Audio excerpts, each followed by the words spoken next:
PN 130 पर नवाज शरीफ की कामयाबी बरकरार। इलेक्शन ट्रिब्यूनल ने यास्मीन राशिद की दरख्वास्त खारिज कर दी। लाहौर इलेक्शन ट्रिब्यूनल ने नवाज शरीफ की कामयाबी का नोटिफिकेशन दुरुस्त करार दिया। नवाज शरीफ की तरफ से बैरिस्टर असदुल्ला चट्टा ने दलाल पेश किए। इलेक्शन ट्रिब्यूनल ने जज राना जाहिद महमूद ने फैसला सुनाया।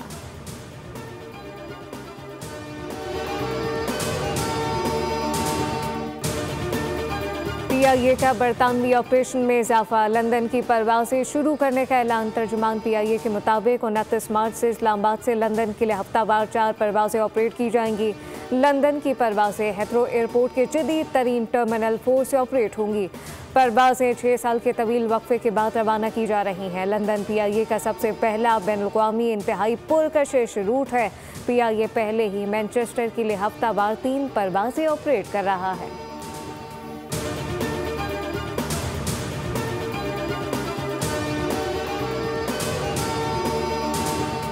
कराची में चीनी के एक्स मिल और होलसेल कीमतों में कमी का सिलसिला जारी। चीनी की एक्स मिल कीमत में मजीद 18 रुपये और होलसेल में 20 रुपये फ़ी किलो कमी हो गई। चीनी की कीमत 152 से कम होकर 134 रुपये फ़ी किलो हो गई।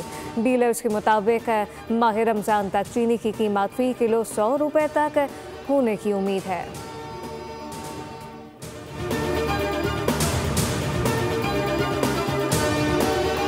और जनूबी वज़ीरिस्तान के मुख्तलिफ इलाकों में बर्फबारी। पहाड़ों ने सफ़ेद चादर ओढ़ ली। बर्फबारी से सर्दी की शिद्दत में इजाफा। मौसम मज़ीद सर्द होने का इम्कान। पहाड़ी इलाकों में बर्फबारी के बायस मामूलाती ज़िंदगी मुतासिर। इलाका मकीनों का ज़िला इंतज़ामिया से सड़कों की बहाली का मुतालबा।